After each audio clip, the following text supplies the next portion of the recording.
अस्सलाम वालेकुम जी, कैसे हैं आप सब। ये देखें जी, लाहौर का मौसम बहुत ज़्यादा गर्मी पड़ रही थी आज सुबह से। कल भी थी, परसों भी बहुत ज़्यादा धूप और गर्मी थी। तो आज देखिए आज कितना प्यारा मौसम हो गया है, बहुत खूबसूरत मौसम। तो अभी बाहर गलियों में तो जाके देखें तो आपको पानी पानी नज़र आएगा। तो अभी तो ये आपको मैं आपका सेम से ही दिखा रही हूँ व्यू, ये देखें।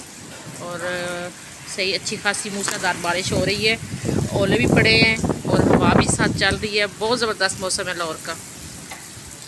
घर बैठे बिठाए मरी का मौसम जनाब बन गया है। इंजॉय करें लोरियो, बाहर निकले, बारिश में नहाएं